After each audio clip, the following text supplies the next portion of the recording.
If we settle down over here, we'll start. Is this on? Yes, it is. I think. This panel is the current state of Hispanic politics, understanding the electorate and policy.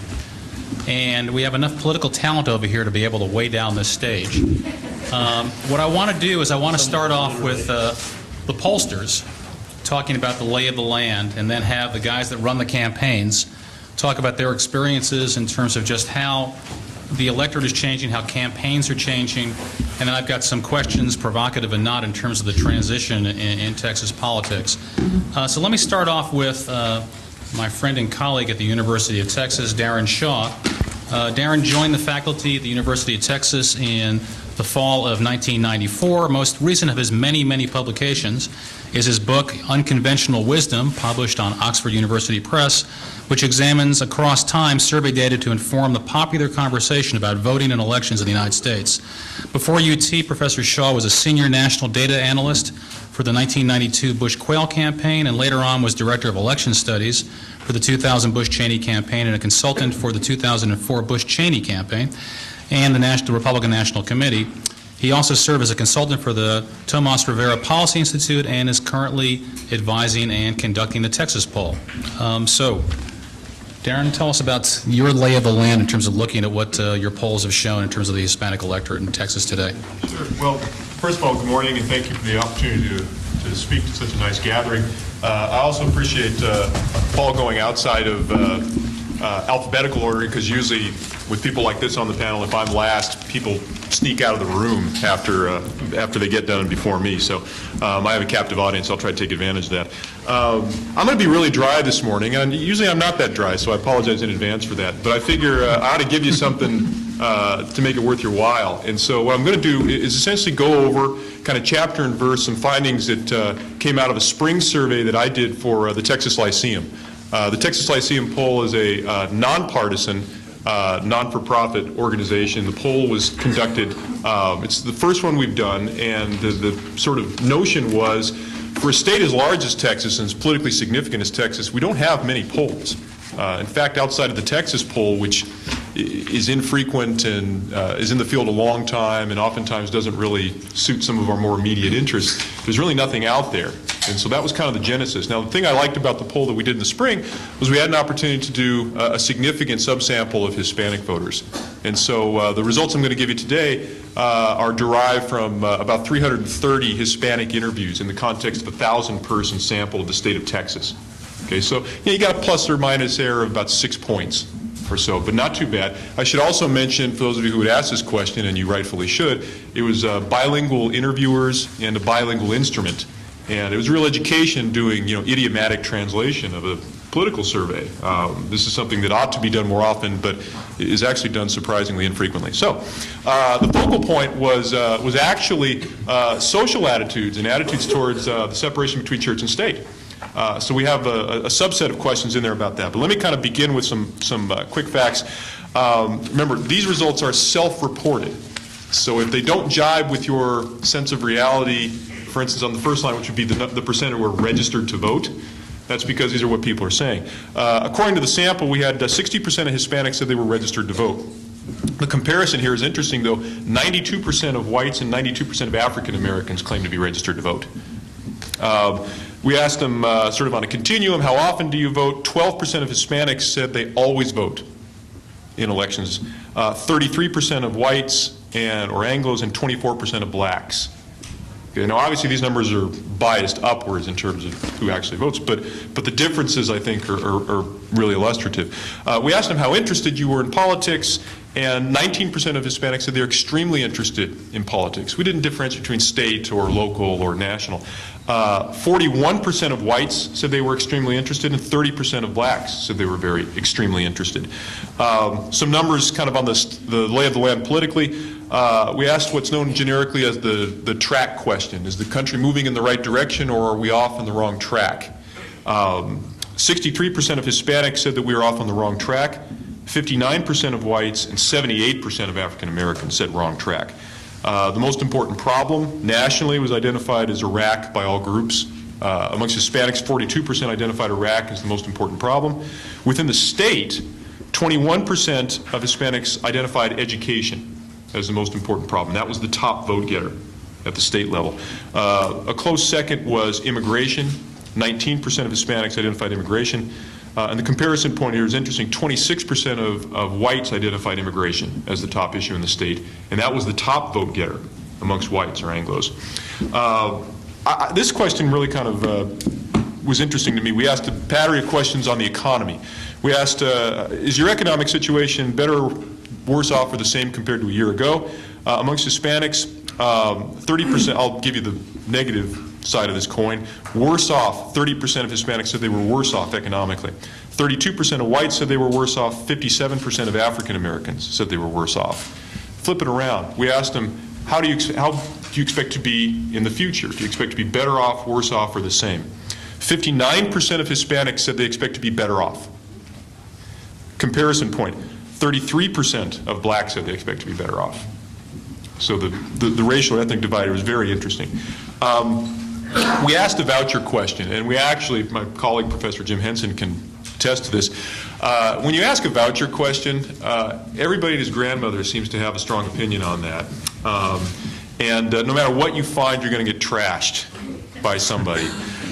We asked a question, and we asked a question that's been asked. Our goal in this instrument was not to reinvent the wheel. All the questions that we used have been used in national surveys and found to be both valid and reliable. I won't bother you with definitions of validity and reliability, but we wanted to ask questions that had a track record. We asked a fairly generic voucher question. We had 74% of Hispanics respond in pro-voucher fashion. 70% of whites, 59% of blacks. The word voucher was used in the question, which is usually kind of a negative signal. Support for vouchers declines when you actually use the word voucher in the question. We were criticized because we didn't talk about all the horrible things that would happen if you had vouchers. Well, needless to say, we did the best we could. We used a question with a track record. Is it possible that these responses, the particular responses are influenced by question wording? Of course. Right. But the finding is what it is, and the racial differences, I think, are kind of interesting. Moving along, just a couple, since I mentioned the focal point was religion and social values, the abortion question. Let me give you the two extremes. Abortion should always be permitted, sort of women's choice, carte blanche. 29% of Hispanics opted for that. Abortion should never be permitted under any circumstances, 25%. So very interesting balance, with the balance obviously falling in the middle, some sort of restrictions on abortion. Compared to African Americans, 48% said abortion should always be left to the woman, 12% said never permitted. Right, so interesting differences. Whites sort of fall in between. Support for the death penalty, 60% for Hispanics, 80% for whites, and 45% for African Americans. Okay, indulge me for just a sec before I get to the politics. A couple of religious questions. The Bible is the literal word of God. Yes or no? 75% of Hispanics said yes. Bible, literal word of God. 62% of whites, 85% of African Americans. All right. Personally consider yourself born again. This is obviously a question that doesn't play as well with the Catholic population as opposed to a Protestant. But 33% of Hispanics identified themselves as having had a born again experience.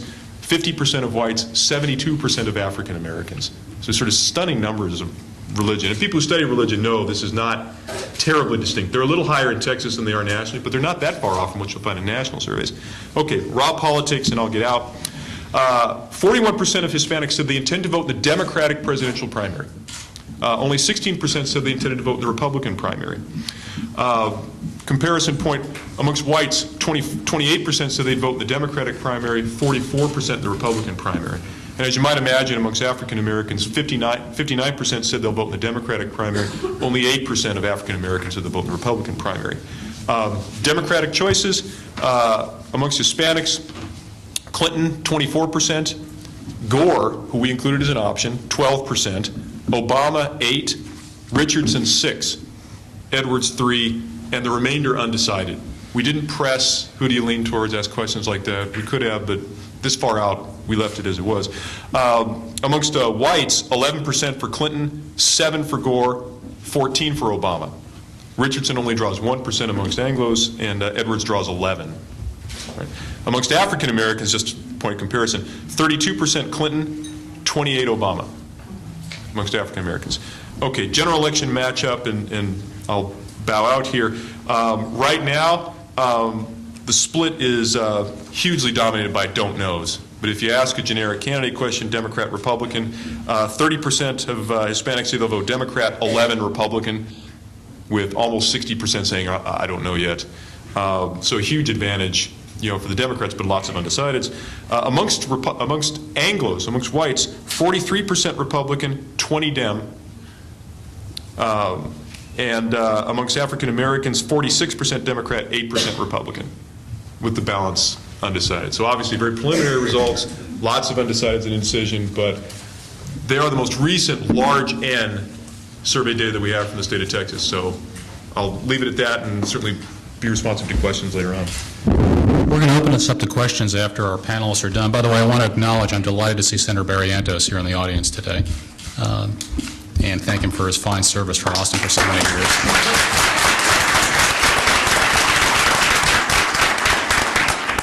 Sticking with pollsters before I get to the guys that are actually out there every day running those campaigns, Mike Basilis is the president of Basilis & Associates, a survey research firm which conducts opinion polling for decision-making in politics and public affairs. While Michael specializes in consulting for Republican candidate races in the state of Texas, he has extensive experience in political campaigns and issue referendum projects throughout the United States, and he is quite obviously the most successful pollster in the state of Texas today. Mike, what have you seen out there in terms of the Hispanic electorate in your polling in the recent times? I think there's a number of things that I can say I concur with what Darren has found in his recent polling. We have, I'm going to talk a little bit about issues, and then I'm going to talk a little bit more about how Hispanics are voting and what we might expect to see across the state of Texas as we go through this decade into the next decade. I kind of go back to a point at which my friend Frank Guerra was working on Henry Bonilla's first congressional race, and it was kind of a stunning victory for the Republicans to have won that seat. It was not supposed to be won by a Republican, and soon thereafter, I remember Congressman Bonilla and Frank Guerra were approached at a fundraiser for Kay Bailey Hutchison, who was running in the spring of 1993 for that open Senate seat. And so I think it was David Beckwith and Kay Bailey descended upon you and Congressman Bonilla and said, what did you say issue-wise to get the Hispanic vote? And Frank told me this story. He says, hey, we just kind of looked at each other, Congressman Bonilla and I said, what do you mean? Well, you must have said something really unique to get these Hispanics to vote Republican. No, we just spoke to them. We didn't ignore them. And for a long time, Republicans would ignore Hispanics and just not even pay attention to them. They just figured they would not get their vote. Well, the Bonilla campaign had to talk to the Hispanic voters in that district. They made up about half of the votes. And so what they found out was that, guess what? Hispanics cared by and large about many of the same things that everybody else cared about. It wasn't some magic formula. We did some testing in a subsequent election cycle and found out if you were going to hire somebody and you were the employer, what types of values would you look for in that employee? Well, if you're looking at an employee, what types of things would you want that employee to hold dear and important? And then we ran a comparable set of issues for a candidate for Congress. What types of things would you want that candidate to espouse and champion for you in Congress? And we found out that education and healthcare issues and employment were the big three issues. And when I look at our recent poll that we just came out of the field with last week, and we gave it a number of issues that the legislature and here in Texas should work on, we had affordable health care was selected by 26% of the voters, but by 31% of the Hispanic voters. We found out that education was selected by 17% of all voters, but 22% of Hispanic voters. And so there's still a little bit more leaning, just a little bit more leaning towards the healthcare and education issues by the Hispanic community. In looking at a lot of cross-tabulations over the years, and I have 6,489 that I collected from just the surveys I conducted in 2006's election, and there's another 3,500 from tracking. And they really, when I looked at the crosstab and I looked at how the Hispanic voters in our surveys were voting, there wasn't much difference between 2002 and 2006. And what we found is when you take out the ticket splitters, or the people that vote independent, and you look at the proportion of Hispanics that are voting Republican versus Democrat, it's about 30% of Hispanic voters in Texas are voting Republican. The other 70% are voting Democrat. Some candidates, you might have heard George Bush's exit poll number was he was getting 44% of the Hispanic vote in 2004. Some additional research was done on that exit polling, and they looked at maybe some adjustments, and I think, Darren, they got it down to like 41%, which was still high in a lot of people's minds. In both 2002, whether it was Rick Perry running against Tony Sanchez for governor, or in a multi-candidate race, we found him getting in the mid-30s with the Hispanic vote. We found other candidates getting, like John Cornyn back in 2002. We found he was getting about 30% of the Hispanic vote. And Karl Rove asked me back in '94, I wasn't working on Bush's campaign, but he wanted me to look at a collection of surveys we had at the time when I was with the Terrence Group, and he wanted me to look and see what was the threshold that a Republican candidate needed in order to win statewide. Because back in '94 was probably the last year in which things in the state were, I call, true parity. We found out that you might get somewhere in the lower side of 24–25% of the Hispanic community voting Republican back then. But if you could get somewhere in the high 20s, you just may win statewide races. And so that's what George W. Bush was looking for against Ann Richards, and he was able to just get that. To show how that number stayed true for a number of election cycles, we saw David Dewhurst get about 27% of the Hispanic vote back in 2002 against John Sharp on our polls, and while Rick Perry was getting 35% against a Hispanic candidate. Now, what does this mean for the future for Hispanic votes? If you just looked at the fact that, not that there may be low 30% range for the Hispanic population, but you really have to look at who's playing the game on Election Day. And that brings you down from about 22% of all registered voters having a Hispanic surname down to something closer to 16%, maybe 16.5% of the voters who turn out. You can look at voter files and see this, that have a Hispanic surname are in fact Hispanic. And so the percentage of those that are participating in the turnout are about 1 out of 6 Hispanic. The other 5 out of 6 are not Hispanic. And at the 30% of Republicans voting Hispanic, Republicans are going to hold a lead for more than a decade. Now, the pendulum took a long time to swing this way for this to become a Republican state. That's why we have all the Republicans have all the statewide offices. So everyone wants to know, what point does it swing back? Well, as long as Hispanics continue to vote 70% Democrat, 30% Republican, it stays a Republican state maybe up until 2030. Now, how do you expedite that if you're interested in Democrats taking back offices statewide? Well, you could go out and try and get a higher percentage of the vote, and if you get 20% of Hispanics voting Republican, 80% voting Hispanic, you come closer to parity at about 2020. It's hard to do that, though, because the Hispanic community is not going up in the Democrat portion of the vote. It's becoming a smaller portion. Another way is, quite frankly, to increase the turnout. If you increase the turnout of the Hispanics and you make them, let's say, by 2010, 20% of the turnout, which I don't see it being much more than the high teens, but if you got it to be 20% of the turnout, all of a sudden things close. And we get closer to parity, and it's about 51.7% Republican, 48.3%. Right now, it's about a 9-point difference. So you break that about a 3.5-point difference, that's a much closer deal. And the point at which you're really at parity, if you can get 20% of the Hispanic community only voting Republican, and you get 22% of all the turnout, 2 out of 9 voters being Hispanic, then 2020 is the year in which things turn over. But I really don't see things happening well beyond 2020 in terms of when the state gets back into parity. Even though the Hispanic community is a very fast-growing community and an increasing higher percentage of the electorate, there's also a growing Asian community, and Anglos aren't getting smaller. They're just not growing at the same rate that the Hispanic community is growing. One of the people that's trying to have this happen before 2020 is James Aldretti. He's the president of Message Audience presentation, an Austin-based political communications company. In the last election cycle, Andretti and his shop worked in numerous campaigns, including voter contact mail for rural areas and battleground states, Hispanic media and television and radio in 5 states, 3 Texas congressional races, and a number of state representative races in Oklahoma. And I'm very happy he's awake, seeing as how he and his wife had a newborn 10 days ago.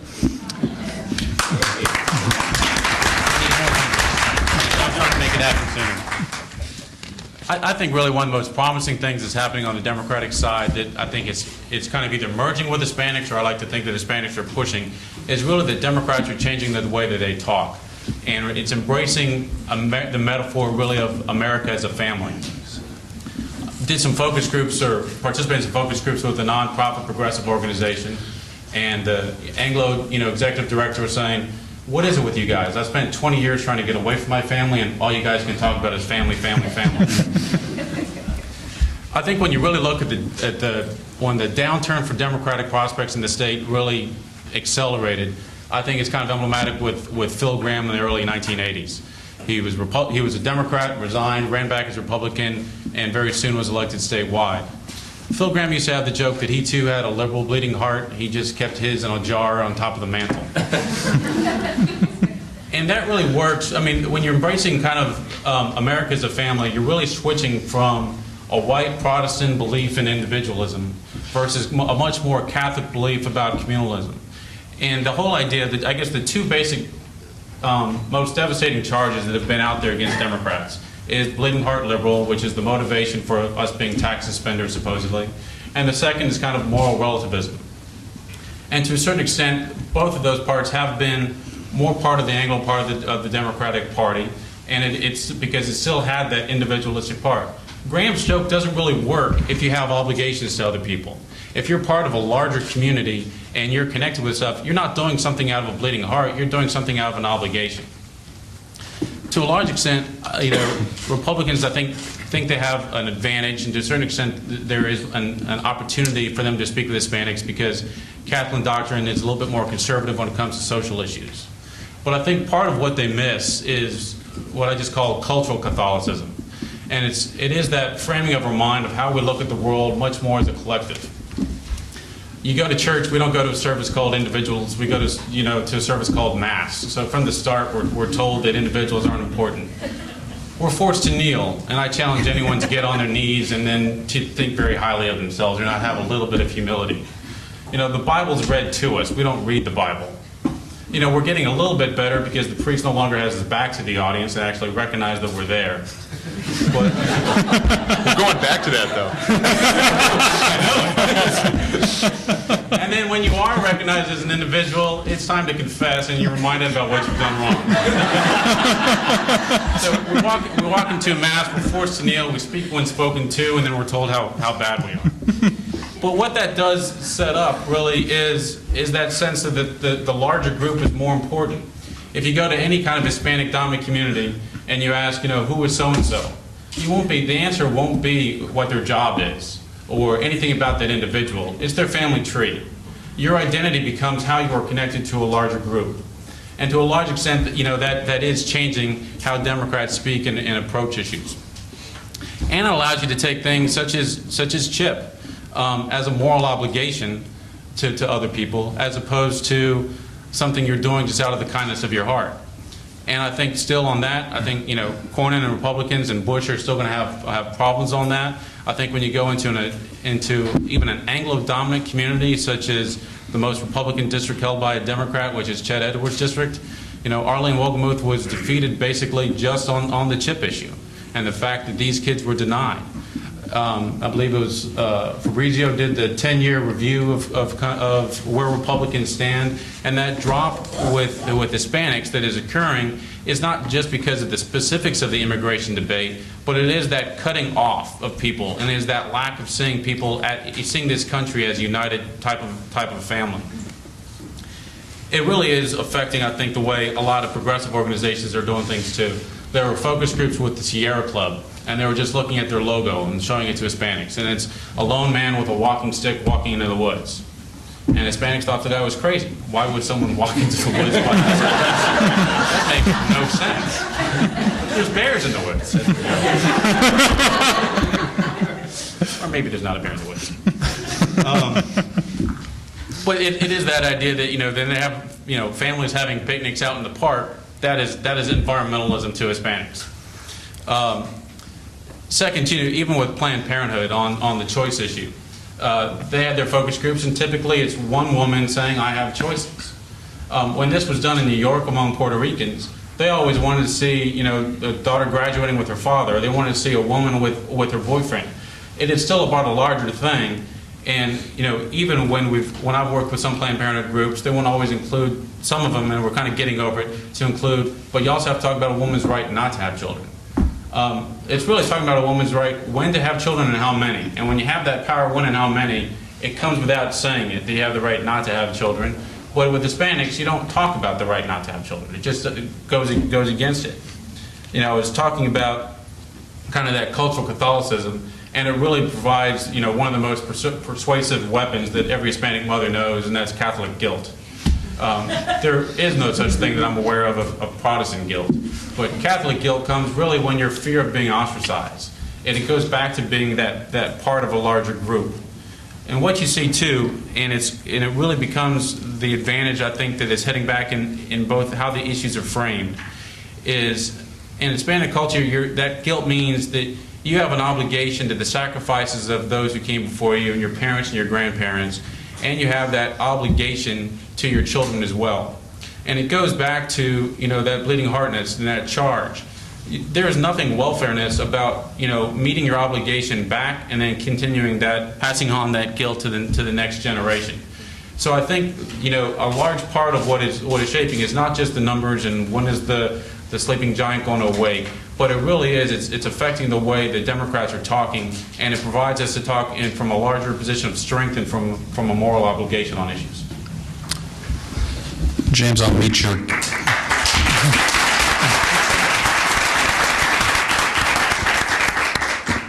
your Catholic guilt and raise you with Jewish neurosis.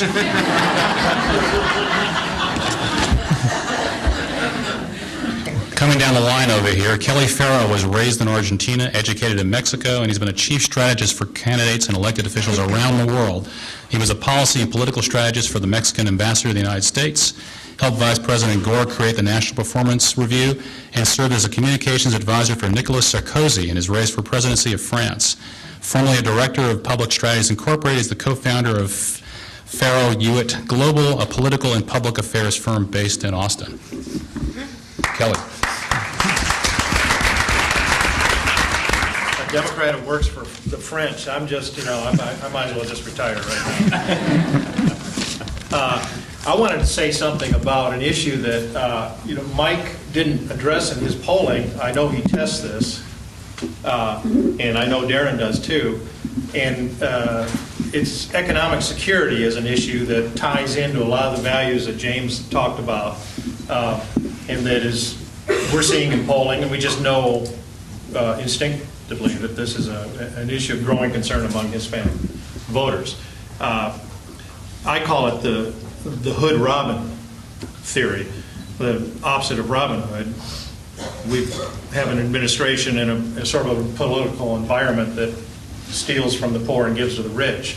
And this contributes to a sense of economic insecurity out there and pension problems. And these are not the issues like CHIP or the broader issues of education and healthcare that always are talked about, and that, deservedly so, the top issues among Hispanic voters. But another issue driven by those values issues is the economic security thing. The U.S. has the worst savings rate of any industrialized nation. It's the previous 42 presidents accumulated as much debt as the current president has. This is a drag on the economy. It is difficult for families to see their way clear to pay for health care for themselves if they don't get it from their employer, to save for the children's education. And I think it contributes to an unease and to the number Darren mentioned, that 2/3 of Hispanics think we're headed on the wrong track. So my Senator Barrientos, who takes a backseat to no one in having fought for Hispanic rights through the years, Senator Barrientos, a generation ago, was in the fields fighting on those issues. This generation, I think, is moving into issues of more economic security, and I think that's, I'd be interested to know whether Mike does see that in his polling. I see it in our polling as an emerging issue among Hispanic voters. I don't know if you see that. No, economic security is big. When we were talking about jobs, having not just a job that you think will be there tomorrow, but a decent paying job that allows you to afford more for your family is very important in the Hispanic community.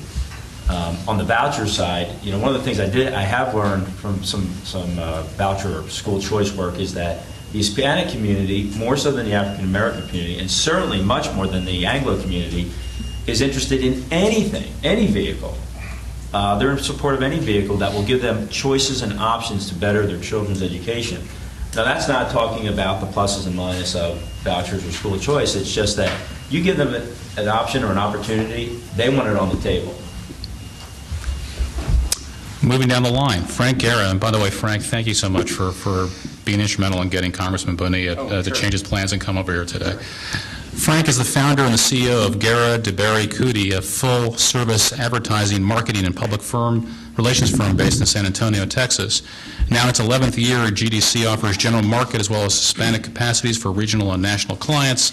Frank served on the National Bush Cheney re-election team, working in general market as well as Hispanic advertising in the 2002 election cycle. GDC served as the Hispanic agency of record for the Jeb Bush for governor campaign in Florida and the Rick Perry governor campaign in Texas, garnering record-setting votes for both candidates. Frank Guerra. Well, good morning, everyone. Thrilled to be here.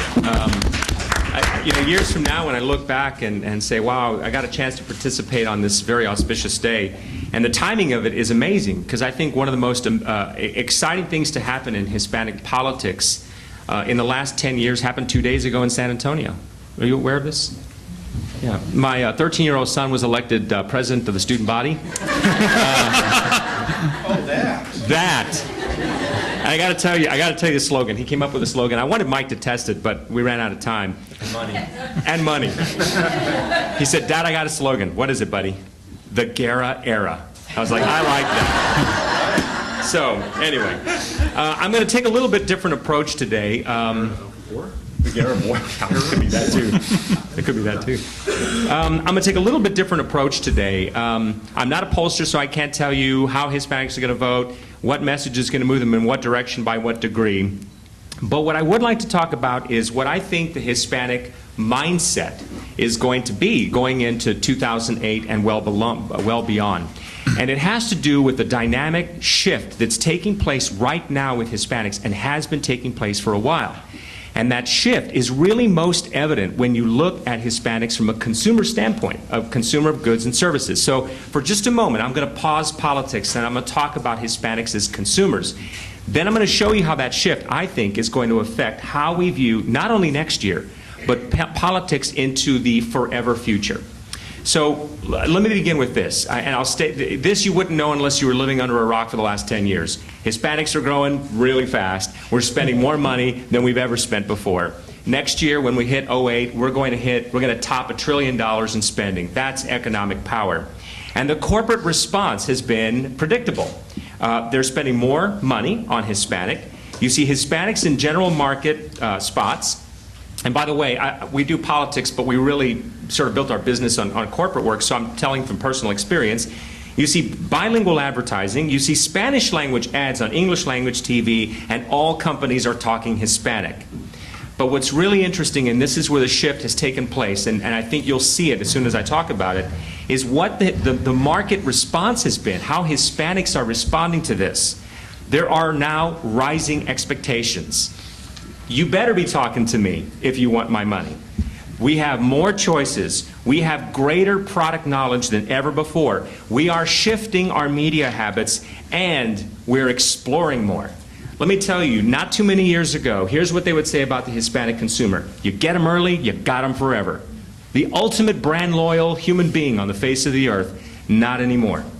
There's going to come a time when Hispanics are going to go from being the most brand loyal to the least brand loyal, because we're at a unique place where everybody's talking to us, and they better keep talking to us. because it fundamentally comes down to this. To have economic power, Hispanics must exercise economic choice.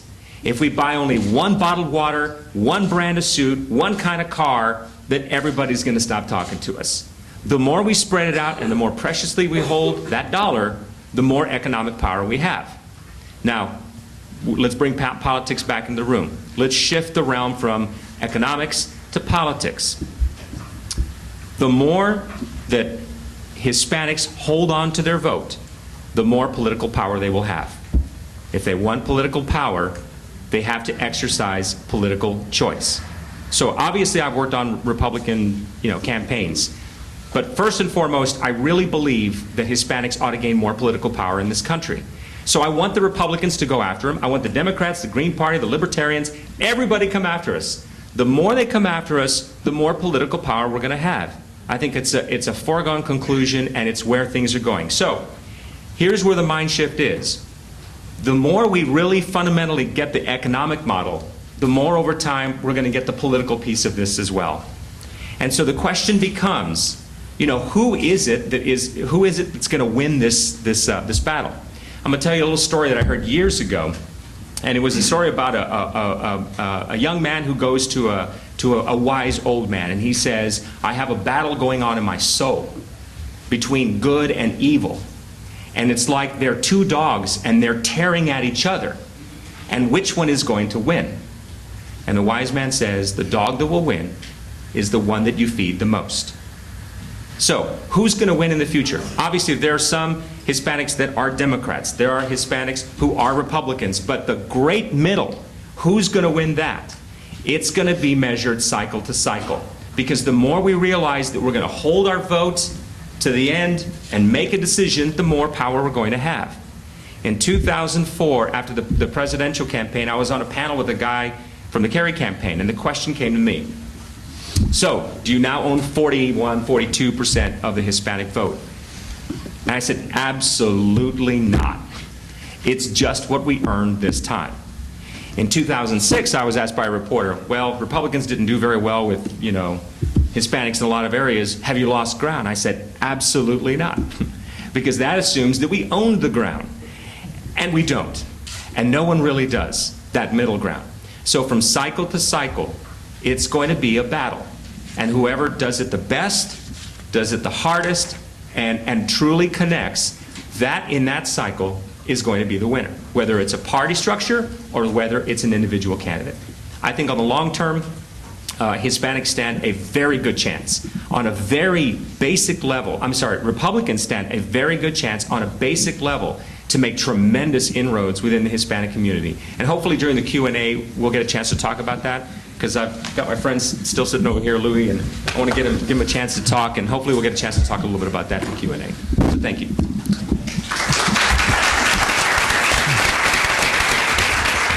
I never would have guessed that now that this conference is less than 2 hours old between Senator Zaffirini and Frank Garrow, we now have stories about dogs, cats, and mice.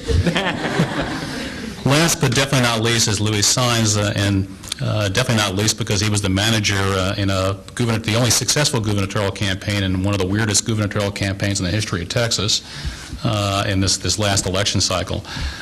He's the principal of Saenz Public Affairs, providing government relations and public affairs services to clients such as Time Warner Cable, Philip Morris, Vulcan Materials, Lehman Brothers in the state of Nuevo Leon, Mexico, and others. Prior to starting his own firm, he was the director of Texans for Rick Perry, Governor Perry's political organization, serving as the primary campaign spokesman while also managing day-to-day activities for the governor's re-election in 2006, and included in his many previous political positions was serving on the staff with former Congressman Henry Bonilla.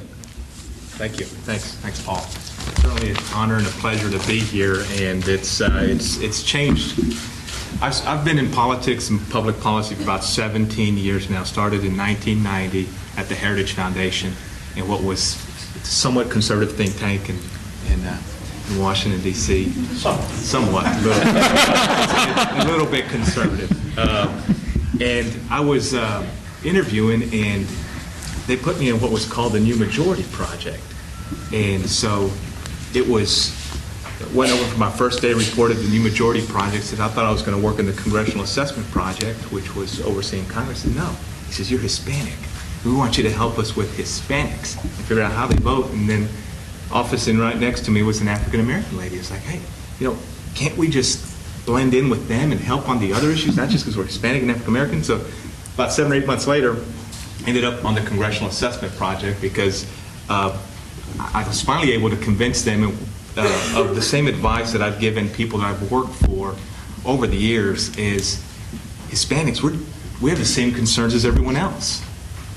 I mean, I think it's been echoed, James on to Mike and Kelly and Frank, Darren. I mean, it's just not, an issue of the border, or if it's immigration, or Spanish as a second language or English as a second language. It's not. It's economics. It's everything. It's showing us some respect, which the corporate clients are doing, and which political clients have to do soon. I've always, and if you look back at the Governor Perry campaign this last time around, and even in 2002 against Tony Sanchez, we went down and talked, whether we were at the greater, Houston Partnership or down at, Brownsville Chamber of Commerce, the same issues of economics, issues of education, issues that for the future of America. I think, of Texas. Darren talked about, the number you talked about on Hispanics are optimistic. 60% of people think Hispanics have got a better future. I mean, you all know that most of our grandparents, a lot of them didn't finish school. They went to work. They made our parents finish high school. Our parents made me go to college. I'm expecting my daughters to go beyond college and into graduate programs and to do more than we've done before. And so we have to go out and talk to, Hispanic population with the same message we're talking to the general population. We don't need to go from a Republican standpoint, which have been successful in the last few races that I've worked on and advised, and set up a different Hispanic group, Hispanics for whomever it is. Those people get, the Hispanics in that group get just as upset as anyone else. And how come we have to be, singled out and be off on the side? We want to be part of the mainstream. I mean, we want to be recognized as being, contributing. We've gone from, Senator Barrientos, fighting, in the streets for our rights to participate, to people now, fighting in corporate boardrooms to get, more Hispanics hired. And I think the more that politicians include Hispanics at the leadership table, I think the better off, as far as from a Republican standpoint, we're going to be. Otherwise, skipping the Univision debate, when John McCain was the only person to, it's a sign of respect. Show up. Talk your issues. Don't just say, no, we can't make it, we have a scheduling conflict. You show up and you show the respect that so many of us have worked hard to receive, and that so many of us, so many Hispanics around the country deserve now. So anyway, appreciate being here. Thank you.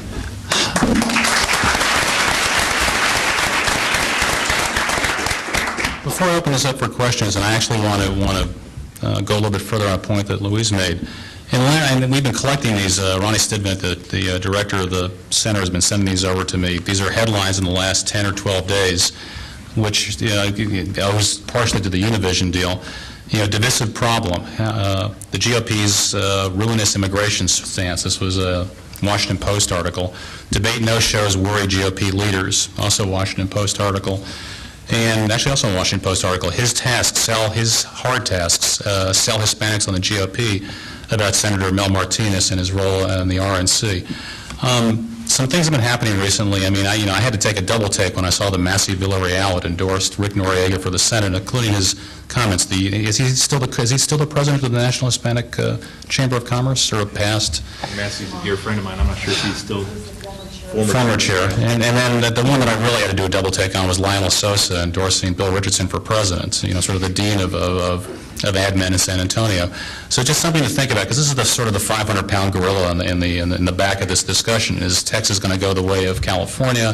What kind of an impact is this going to have? But I don't want to hear myself talk anymore. I want to open this up for questions. We have about 20, 30 minutes. So do we have any questions out there? Before you do, Paul, sure. I'd just say that Lionel Sosa is the vice dean after Frank. I'll take that back. I'll take that back seat to Mike. I was deferring to age. Questions out there? This is a question for Dr. Shaw. Are your results of polling information available somewhere online, or is it important that we can access? Yeah, actually, you can access it through texaslyceum.org. And we've not only made the instrument available, but also the crosstabs and the raw data set.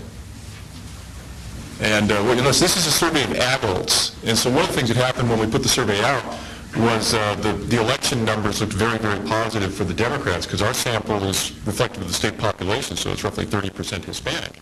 And as Mike pointed out,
over us politically, and it's something that Republicans are going to have to deal with in the next election.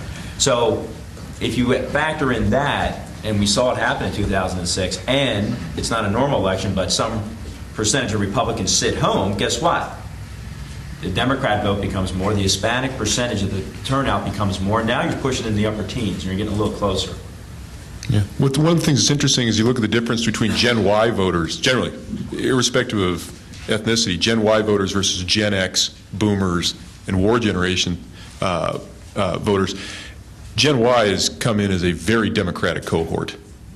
And that's especially true with Hispanics. So a lot of Republicans, of course, at the outset of the decade were thinking, well, you're going to lose the back end of a very Democratic cohort, the New Dealers, basically, both Hispanic and Anglo, very heavily Democratic. They're going to be replaced by, even if it's a 50-50 cohort, Republicans gain. But in fact, Gen Y is at least as Democratic right now as the New Deal cohort they're replacing. So Republicans kind of expected to make up some ground. That doesn't look like it's happening. Now, these people could get more conservative as they get older, but they've been very Democratic so far across all ethnicities. I'm Tamara Jacoby. I'm a Republican in the I don't know, Ken Mehlman, Kyle Rove, the few Republicans who figured out that we need Hispanic voters camp. I mean, you put us in a phone booth, but never mind, there are a few of us. And I want to press a little on that issue, which is, I guess, the issue evoked in your headlines. Frank, I really appreciate your kind of optimism that it's still a race. I'm worried that it's not a race anymore and isn't going to be for the next several decades, thanks to kind of what the Republicans have been doing for the last, 2, 3, 4 years, especially on immigration. And that's certainly the conventional wisdom. I didn't hear too much of it from anyone up there. Is it wrong? Is it right? I mean, I'm ready to go to sleep and wake up in 20 years. Is there going to be a battle? And what do Republicans have to do to win it? Well, these things, I worked on the no side of Prop 187 in California back in '94, which was the vehicle that, quite frankly, helped Pete Wilson get re-elected governor, and it was the one that cut off a lot of services to illegal immigrants. And you got to be careful how you work with this issue, because Republicans, while a lot of people do want border security, you have to be careful how this works with immigrants and how it works into the Hispanic community and culture. Let me read you something here, all right? And Frank's heard this before. I think Louis heard this before. They must not vote. 1,124 fresh Democrats just imported. England and other European powers are landing in hordes upon our shores, all the refuge and offscourings of their population. Are we to stand by idly while this is happening at such a rate? Is our fair land to be the only receptacle of all the useless inhabitants of Europe? They must not vote. And they're going to have to be supported by us, it says. I don't even know what the social system was back when this was written. Anybody have a guess when this was written? Irish. Last week? That's right. It was written in 1847, and they're talking about my ancestors. On my Irish side, I'm half Irish. They came over right around that time, and it hurt for generations. In 1980, my grandmother's asking me, "Are you going to vote in this primary where Kennedy may take on Carter?" I said, "No, Mom. I think I'm going to vote in the Republican." "What? But you're Irish." "Yeah." "Well, that means you're a Democrat." "Well, not necessarily." She was totally confused and upset. It took generations for that shift to occur. California has suffered since the mid-'90s because of what that proposition did. And you have to be careful how you deal with border security and the language that's used and the proposals that are put forth. That doesn't mean that a generation is lost politically across the nation. The nation's still very divided. Only 3 states changed hands between 2000 and 2004 on the electoral map. So, and I expect another close one, as long as Republicans wake up and turn out, which they may not do like they did in 2006. But we have to be very careful how to include Hispanics and not have language like this that excludes them.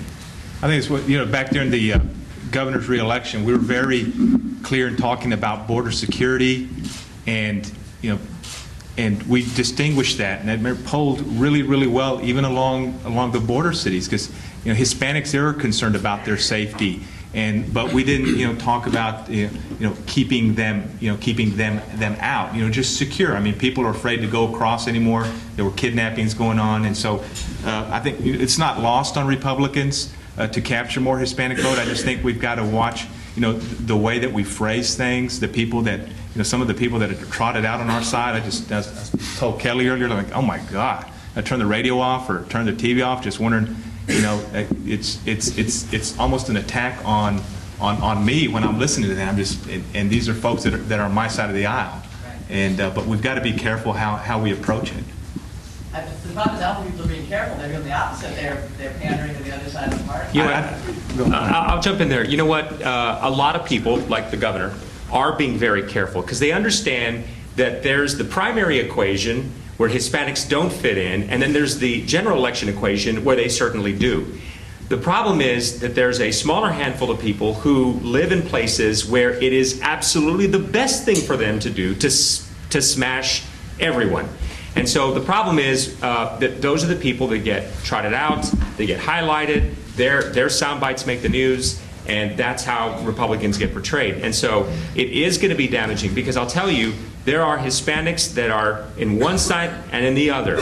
And even the people who are in agreement fundamentally with how that vote might play out, they're really troubled by the tenor of the conversation. That's what's damaging. Senator Barrientos? Dr. Shaw, could you define Hispanic, and then how did you pick your respondents, and what location or state or what have you? Right. Finally, Mr. Farrell, how much do you think money had to do with the Republicans getting 30% of the Hispanic vote? Okay. Since this is a random digit dial of all adults in the state of Texas, it's self-identified ethnicity. We gave people opportunities to identify. There's first a race question, white versus black, and then there's an ethnicity question within that. Now, so you get people in multiple categories. You can be black and Hispanic. You can, as you know, on the race question, most Hispanics obviously identify as white and then identify as Hispanic. We actually didn't go beyond Hispanic in terms of ethnicity, so we didn't ask Mexican American versus Guatemalan, et cetera, but it's self-rated. And what you're seeing is the problem with most traditional surveys is that they'll actually break, and Mike's quite familiar with this, we break the state into clusters. And what you'll get is a series of different clusters, and you get a Hispanic cluster. So certain counties, or better, certain precincts are identified as Hispanic, and they'll sample from within those particular precincts, and that constitutes their Hispanic subsample. The problem with that is not all Hispanics live in homogeneous neighborhoods. And it's increasingly a problem. The language issue is probably the foremost problem. But a second problem is actually drawing a representative sample of Hispanics from heterogeneous neighborhoods. So, and the problem, convincing people to do this is that, if you want to do, say, a Hispanic sample, most companies will say, oh, we'll sell you a list of, high probability Hispanic neighborhoods. And say, well, I'd like to get some of these from, the suburbs and other areas, and say, well, then we have to dial a lot because it's a low incidence population, and we're getting a lot of hang-ups, and it's really hard. That's the justification, hard and expensive. Since this covered the entire state, and it wasn't specifically designed just to get Hispanics, we allowed them to self-ID. And got more, we wanted at least 1,000 people so we get enough Hispanics to have a credible subsample. To the question of how much did money factor into the Hispanic vote of 30%, I think there are two main answers to that. One is, going to what Darren just said, Hispanics are not in enclaves anymore, and we have assimilated into the general society, and some of your neighbors are Hispanic, and so that sort of mainstream notion that has taken place, going to Frank's point about the commercial appeal to Hispanics. Hispanics are available to a lot of different messages. Hispanics, like all other maturing voting blocs, have a tendency to flow to power, flow to the winning side or the perceived winning side, just like Anglos do and African Americans to a lesser extent do.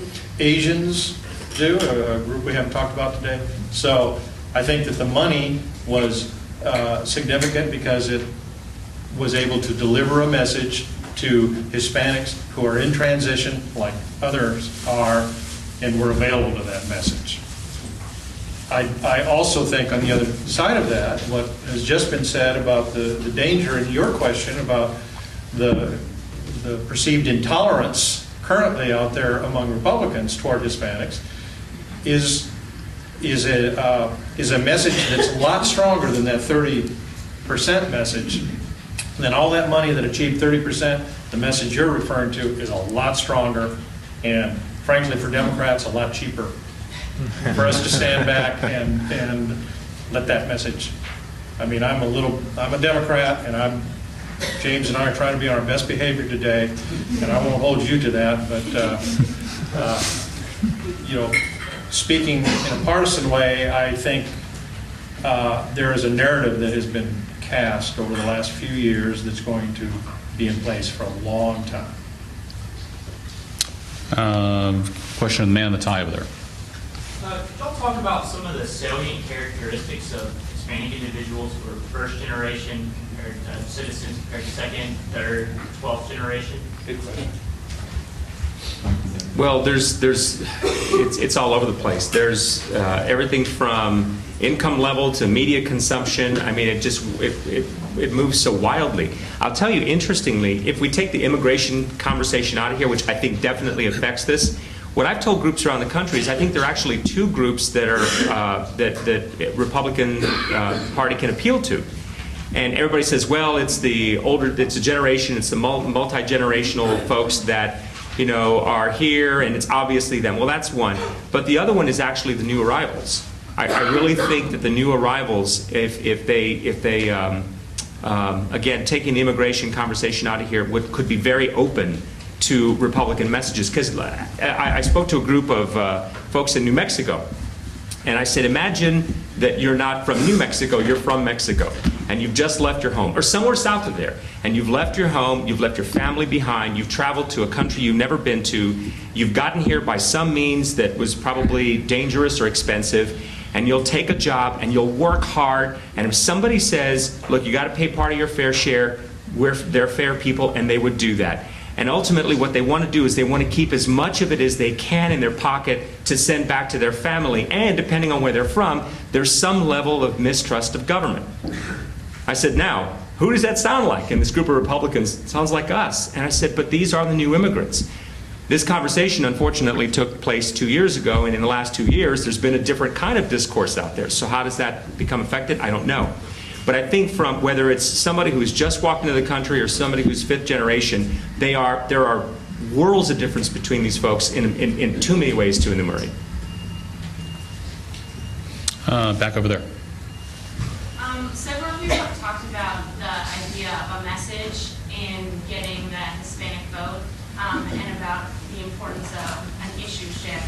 But my question is, what do you think the role of image is in the message that's being communicated to Hispanic voters?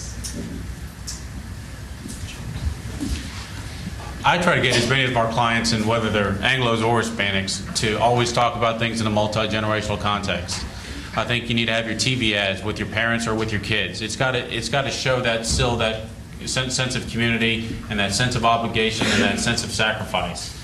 I mean, especially I think for a Democratic side, the cool thing is when you're talking to Hispanics in a cultural code, you really are talking to a lot of the conservative values of Anglo independence. And that's the opportunity that Democrats really have, is that we can be talking to Hispanics, who many of them watch mainstream television and English-dominant television, but they can see themselves in it, but we're not alienating Anglos at the same time. A lot of what's going on the issue thing, too, is not just how Hispanics are moving more Democratic because of the, I'll be polite, the change in tenor of the debate on the Republican side on immigration and other issues. That's really affecting a lot of independent white women as well. And what you see often, while they don't do the Univision debate, Newt Gingrich will do a meeting with the, Hispanic leaders or something. That isn't that they're going to make humongous gains among Hispanics, but it is really a sense that independent women, especially independent white women, don't want to see that kind of confrontation, that conflict, and sense of hatred and divide.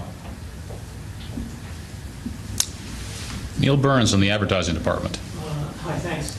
I'd like to know from those of you that are doing surveys, what you do with these issues, and there's some of them that I try to confront, given the fact that you may be using, let's say, random digit dialing, how do we deal with those who respond and the hang-ups for documented respondents, particularly with Hispanic surnames versus undocumented? Some people call it legal versus illegal. And then what do you do about the large, even with all due difference to one of the sponsors of this wonderful new center, the attrition from their ranks of people moving to cell phones is a problem that AT&T is constantly dealing with. And so what do we do about the population that doesn't have their phone number in their pages or white pages? I could say a few things about that, because it is, on the second point, with more and more people, younger people, going to cell phones, that includes then more of the younger Hispanics, because if you break it down, the younger community, the under 30 voters, are more Hispanic than those that are 30 years of age or older.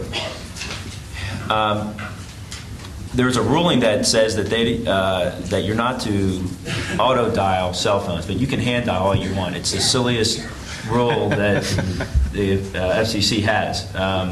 This bastion of cell phones and mobile phones back in the early 90s was supposed to be protected. And so we're missing out on people, quite frankly, more and more. And there's been conferences about missing out on those individuals.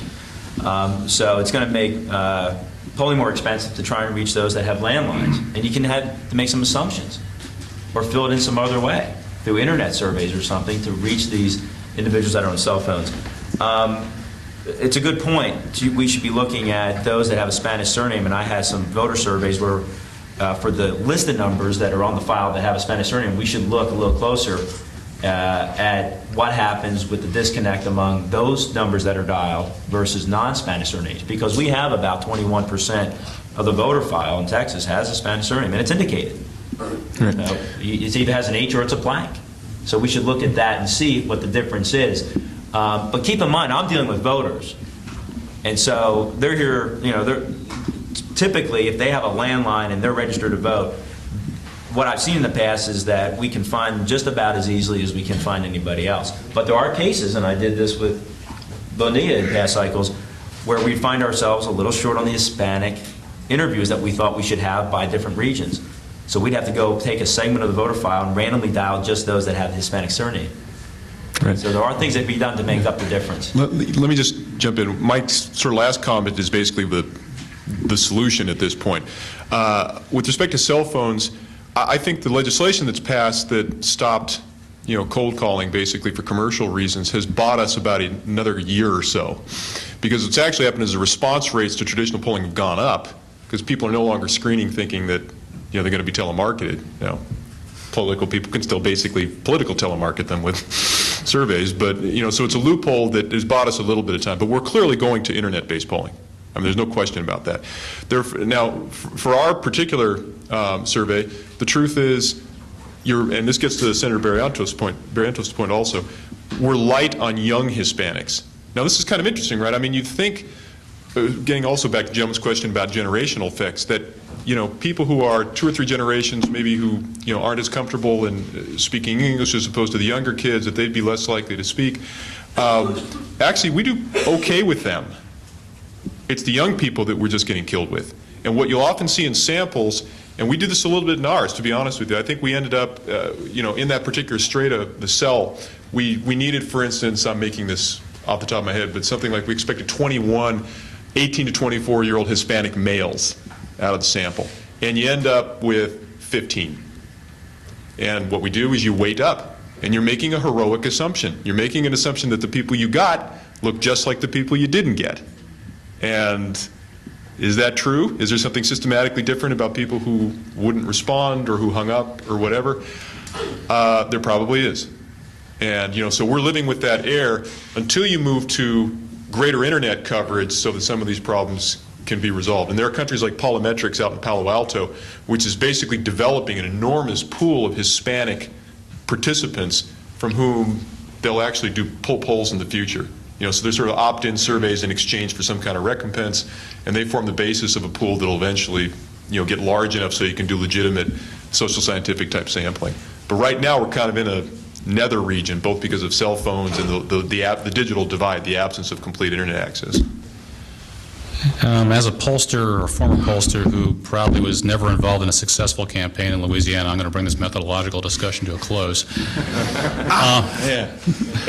We have a lunchtime panel that's going to follow right now with Tamar Jacoby, Eddie Aldretti, and I believe I saw Representative Pete Gallego and one of his constituents carrying the largest cowboy hat I've seen here in a while, or hat.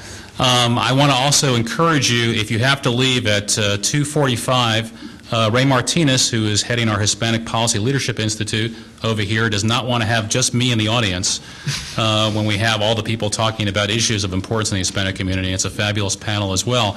But the one thing I need to know from our director is, what do people do now? Everyone will proceed to room 3.102. There's elevators out to your left. There's also some stairs. Volunteers can direct you. We have our set up there for lunch. For those of you who registered late, I think we can accommodate everyone, but if not, we also have this room as an overflow room, and the program will be webcast to this room for those who do not have seating upstairs. We'll have them available for you here as well. One final comment over here. This is what the Center for Politics and Governance wants to be able to do on a regular basis here at UT.